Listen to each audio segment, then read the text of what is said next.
Hello everyone, this is AmberAnkNA here. Welcome to my channel. Well, I play a variety of games and do narrations for fanfics. I'm really hoping you enjoy my content. If you do, make sure to comment below, leave a like, and subscribe with the notifications on.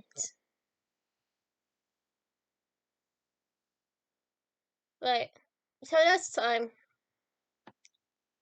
this is AmberAnkNA. Welcome to my channel. So, hi. The Reluctant Goddess, Chapter 1, The Guardian Defender. How did we get here? Is this real? 2514 CE. Popping her shoulders as the ordinate mobile doorframe, leading into the classroom, the goddess standing just out of eyesight, listening while her wife lectured. Matt gazed at the women he loved as we engraved knowledge into the students' young minds. She was teaching a lesson about the nature of the universe to the teens in the tennis. Even though they most likely heard the story at some point previously, Guardian Price brought an exciting variant element to it when she taught. After all, she was there when the new world was created. Chloe wore her Golden Guardian Defender chest plate, with Master Professor's currently standing blonde hair, along with the official lowerhead symbol embossed in the top right corner. Unlike other Defender armor, Chloe stood out with a blue-tinged sigil of a spiral and a butterfly in the center, indicating her esteemed position at the top of the hierarchy. She was proud to adore her wife's logo and felt particularly proud of the beautiful design. Matching the singles heel, sails protected her arms and legs, giving flexible yet full covers. It was a bit silly for a simple lecture, but Chloe viewed her responsibilities as those of entertainment as well as information. It was all part of her planned preparations. The skin on Master's face tightened with a shrunk and toothy smile as the professor winked in her direction upon noticing her. She motioned for her first wife to join her, but Chloe just grinned. Her hair briefly flickered green, then changed back to blonde. Nobody else would know the goddess was there except the women she shared a deep connection with. Each could physically feel when the other was nearby, and it sent a plausible shiver down both of their necks. In an undetectable flash, Mass vanished. At least it would have appeared that way to anyone watching. It happened so quickly, the soonest they even noticed he had been there at all. Everyone on planet Acadia, formerly Earth, had heard the origin story hundreds of times. Yet Chloe continued her lesson, entertaining and enjoyable, though she didn't tease often any longer. She was passionately animated about her work, especially when it involved the goddess, and her students loved taking any courses she taught. There was no better leader in the world to teach them than the goddess's immortal partner and guardian defender of the realm. Every seat in the classroom was filled. In conclusion, our entire damn universe is kept safe by the goddess of light and time, my Mass. Yep, she's all mine. Well, and yours too, but not in the same way, of course. While Guardian Price spoke, She used hand gestures to maintain a lively atmosphere. Her aura cast a protective dome around the realm to keep us safe. Without her, darkness would sweep in and consume all living things.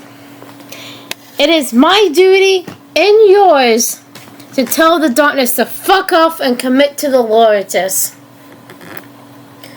Professor, Goddess of Light and Time sounds nice and all, but what about her other nickname? Destroyer of Wolves, one student interrupted, causing several gasps to ripple throughout the classroom. Or did we never hear about that part of the story?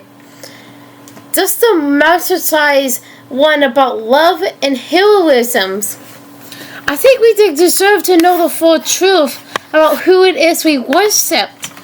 A mysterious grin curled the sides of the student's lips.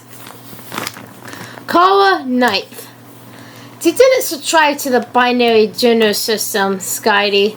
Still somehow was used for separation and classifications. They were the most outspoken. Bullheaded student, Corey had the privilege to teach. Both controversial and extremely intelligent, and Corey loved the ghost challenge. It was a student's father she didn't care much for. Okay, Sarah, that label hasn't been used in, well, many years. Before your parents were even born. Corey tried to keep her reaction neutral, but when it came to a goddess, even slightly knitted the pushback could set her on edge. Her hair briefly simmered blue. Did your daddy provide you with that dumb nickname? May I pay his age loss ago, ask a visit after class. See if he knows anything about the recent rebel sites. She uneasily smirked. But I feel stirred. He told me Goddess Mass haven't been to a High Council meeting in nearly a decade.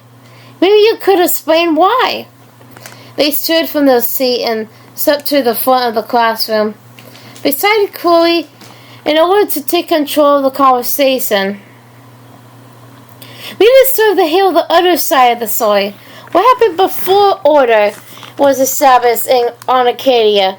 What do the rebels even exist if you are supposed to be the good guys? And everything is perfect. This class is simply a recruiting mechanism for the Loratus, right?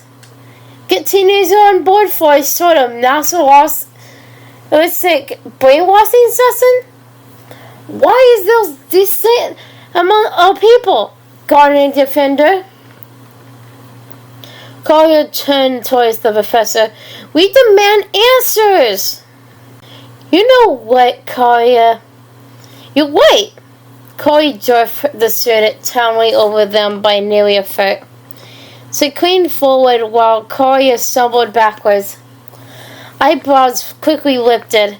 The professor's hair flashed blue again, only for a second, then back to blonde. Collier seemed shocked to have gotten their way so easily. I am? I mean, yes I am. They puffed their chests despite a look of fear elongating the features on their face. Sure, dude. It's not like we're specifically hiding that part of our history. The only reason we don't discuss it is because it doesn't matter anymore. It isn't permitted. That time does not impact today's way of life. I don't know why anyone today would care about that. You're telling us that the past doesn't matter? The goddess snapped and murdered an entire people to get what she wanted. From what I hear, she did it to save your life. That doesn't matter to you? I, for one, disagree. What if it happens again? She did it once, she could do it twice. Queen has as much of her composure as possible. Corey responded, That is not what happened, Collier. You have your damn facts wrong. Do I? They questioned. Then tell us, on record, what exactly did happen. And it doesn't even matter anymore, because mass control chime. We figured it out long ago, how to fix everything. You ungrateful little... She immediately regretted that last part, allowing emotions to control her tongue. Again, her heel figured blue. Chloe took a deep breath before continuing. Her heel settled back to an even-kneed bond. We are allowed to fool us because mask keeps us safe. Period. Oh, I see. So we allow it to force. Claudia put special emphasis on the word allowed. We have no choice in the matter, the student raised towards their face with pointing her thumb, adjusting the expensive glasses on the nose. Fuck yes! Without masks, none of this is possible, but... Chloe folded her arms behind it in materialist manner as if she was suddenly speaking to some ordinary defenders. Void of emotion and threat, she turned and faced the touchscreen board at the front of the classroom. But if you want to stay after class, I will tell you the entire story from the very beginning. All of it. She turned back around and nodded towards the only vacant desk in the classroom, indicating her wish for the student to reclaim their seat. Sit down! Her tone was firm. That's all we want, Professor. I mean, all I want. Claudia grinned, then turned and started to the science seat part, like they had just won some sort of battle, and also bounced in their step. This is my only class today, so if your parents are fine with it, you're all invited. We end in a few minutes. So stay here, and I will share a story I haven't even thought about in ages. Shouldn't take more than a half hour. As if on cue, the classroom bell chimed, informing everyone the lesson was over, and for the teens to head towards their homes. Nobody left, however, all are silently anticipating a news story. Clay realized Claudia most likely had access to classified information through her father, even though the High Council members took an oath of confidentiality.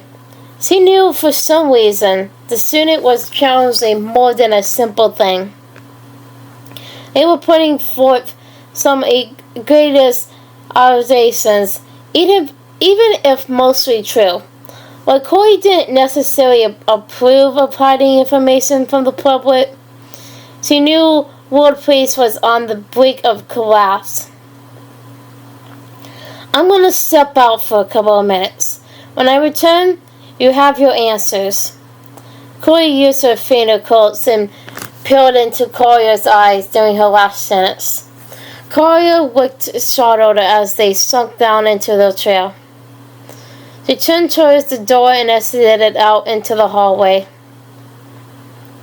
As soon as she was cleared from view, Master's power evolved from Chloe and transported her to their private quarters.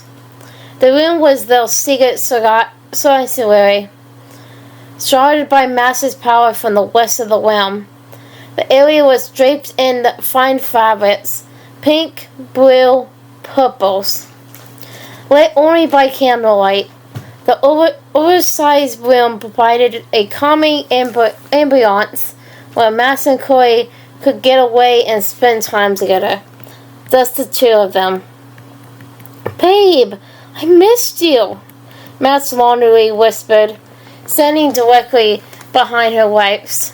On her tiptoes, she began dragging her lips down the woman's neck, ending at her broad left shoulder. She removed the chest plate, letting it fall to the floor with a clunk. Max kissed a portion of Chloe's tattoo and chilled her tongue up and down the newly exposed back portion of her upper arm.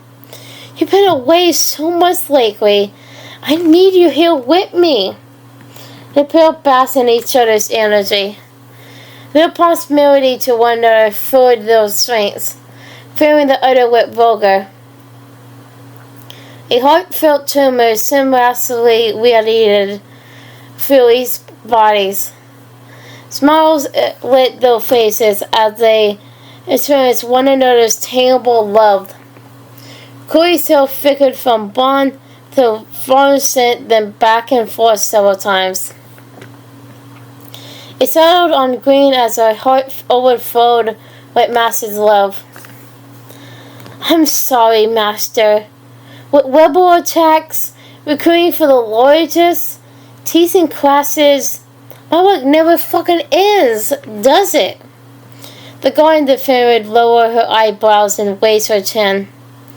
She stood beside the pale's column canopy bed, enjoying the physical sensations her lover was providing. After a couple of minutes, Chloe pulled away and grabbed onto Master's hands, abruptly spinning the goddess around. She brought it both to her lips and kissed all 10 fingers, one after the other. Afterwards, Mass ran her fingers through the long green hair. God, I still love the green. You're so beautiful, babe. I'm sort of teasing a second class tonight, and you're not gonna like the subject. I apologize in advance, Massey. Chloe lowered the woman's hands down between them and gazed into her wife's radiant, cerulean eyes.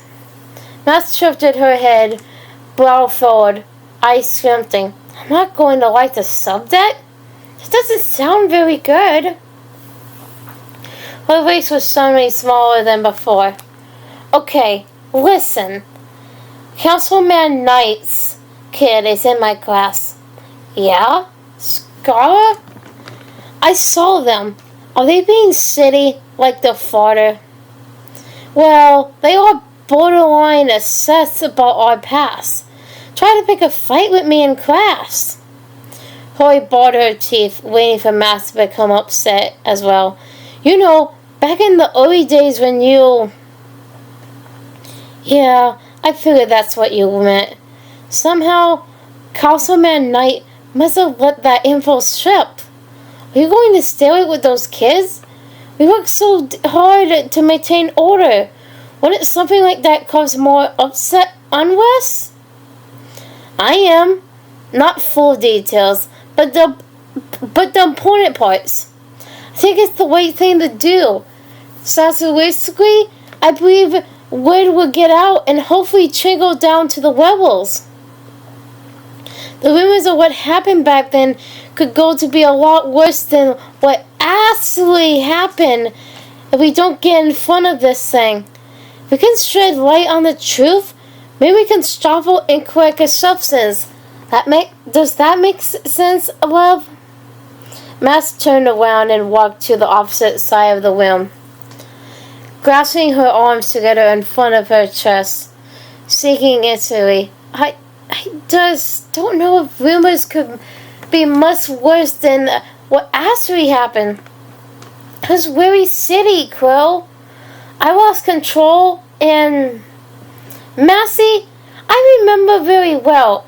It took everything we had in us. Almost both of our lives. Chloe started from the memory. She took a couple of steps towards the brunette, causing a short distance between them. Then, maybe we shouldn't rehash it. Matt spun back around towards her strong, glorious voice and reestablished eye contact. Things are good here. Very, very good. And it's peaceful. What you're suggesting is an unnecessary risk, isn't it? The rebels struck again, you know. Our peace is being attacked. Our way of life. How they getting past our defenses? I have no fucking idea. But they are. It was the 5th calculated strike in the past month. I'm the guardian defender of the goddamn realm. And I can't even snip them out? Chloe's fists were clenched, muscles strained. Her hair alternated between blonde, blue, and green in simmering waves. I need to be more strategic and less reactive. Those thugs are a bigger threat to our order than anything we experienced since peace begun. And I think Councilman Knight knows some shit he hasn't shared with us. Let me try this one thing. Please. I know it's the Constitutional Mass Health Anger Building matching her wife's, and they think they have something to prove? But damn it! We're the ones who saved anyone.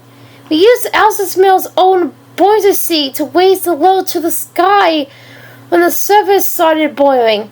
Who else could have done that? We haven't. All would have been lost. We created order from chaos. Fuck! Don't they know what we've done for them? Chloe didn't respond right away, giving her wife the space needed to work through her emotions. After so many years together, she knew what Max needed. She unclenched her fists, feeling more empathetic towards the goddess's feelings than her own. Well, we did establish peace, but... yeah. She trailed off. Finally, after moments of silence, Max sighed, then continued, calmer than previously. Crow, whatever you do, please don't hide until we solve. Adding fuel to this fire won't help anything. It just won't. She stepped forward and took her wife's hands into hers. Chloe wrapped her arms around the freckled goddess and shrieked, Please trust me, Massey. This feels right. I know what I'm doing. I trust you, babe. I trust you everything. You are my everything. But just know, if this doesn't work, I will get involved again. It didn't end well last time, but there was so much more I can do to help now. Chloe shook her head, hair settling back to green as thoughts of her wife filled her mind. Not this time. You're already doing more than enough. I got this, hippie. Max giggled. You haven't called me that in years. Damn it, I missed you so much. The married couple lined their faces up and spread their lips together, twisting and slurping around, playing a secret game of tag with their tongues. No bit of love had been lost between them. Despite things being more serious in recent years, the women still saw each other as the playful pirates they had always been since they were little kids living on Earth. Max and Chloe were perfect matches in every way, and they knew their love could overcome any obstacle. After several moments, they inched apart. Their foreheads rested together between them. Max's palms were against either of Chloe's cheeks, while the guard defenders were much lower. Fine, go on, go teach your class, but promise to come back to me as soon as you're finished. I mean immediately, babe. I need you. Like, really, really need you. Max batted her eyes and forced a lazy, yet cheerful smile. Chloe refastened the chest plate Max had removed, straightened her hair, and wiped her face with the back of her hand. Love you, Maxie. Love you too, Crow. After a rose-colored glimmer light, the professor found herself back in the school hallway. Without being noticed, she peeked around the doorframe and saw the digital clock on the wall at the back of the room. Only 5 real minutes had passed since she stepped out, though it certainly felt like much longer. The students were chatting amongst themselves. A German murmur trickled from the room to Chloe's location outside. She slowly breathed in and expelled a couple of deep breaths. Focusing her thoughts, her hair covered frustrated, then shifted back to blonde. Okay, class. The guardian defender interrupted. I'm ready. I just hope you are. Chloe mossed inside the classroom and took a strip of water from the circular cups they left at the lantern area. Chloe her throat after swallowing. She began. It all started this month, 500 years ago. The class seriously listened. Chloe a bit more so. Before I really get into it, though, just know you're only getting the synopsis from me today. I fill in the gaps, but that's it. We don't have time for a multitude instead. 20 minutes later, after the tale had been told, Chloe ended her lecture. So, what do you think? She raised her eyebrows, peering directly into Collier's eyes once more. The student frowned and then shook their head. Meh. Coming from you, I didn't expect the whole truth. The way you tell it, the goddess did everything because of love. And any other choice would have had a negative, long-term impact on everyone. But how could she have known? How do you know? I'm just not so sure that the families who lost loved ones because of her felt the same way. Seems to me, her accident has nothing to do with making things better for others. You were her only concern. That's truly messed up. Spinning the narrative how you see fit? Chloe had enough. We flew. She waved a striping hand out in front of her. Her voice was stern, though her hair didn't change. I played your dumb little game. Spent my fucking time here rather than working on defending the realm from the treasure's rebels. Now get the hell out of my classroom, all of you. Fine, but my father will hear about all of this. So I stumped by the guardian, heading towards the hallway. Yeah? He hear it from me too. I think it's time to pay old Daddy-O a visit. She knew Max wanted her back as soon as possible, but she needed to handle this one thing first. It was important for a new plan. Several of the students rolled their eyes as they departed because of their pale's behavior. One or two even apologized to their professor as they passed by before exiting.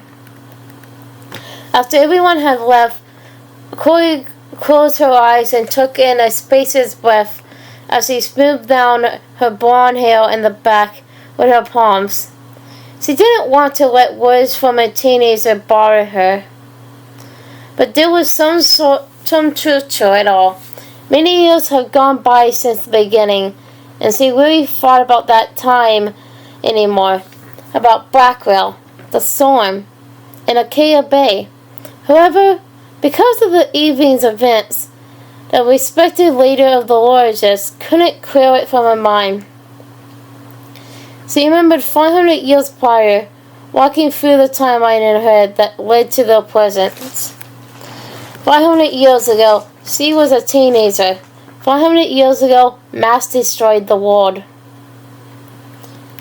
Okay, so couple variants. Blonde equals balance and control. Blue equals irrational, annoyed, and anger. Green equals joyful and love-filled. And red equals irate and frenzied. Hi everyone. This is AmberAnkNA 2000 again. Well, I hope you enjoyed the video. Because, I really did enjoy making it. But, so I hope you enjoyed it. Comment, like, and subscribe with the notifications on down below. Till next time, bye!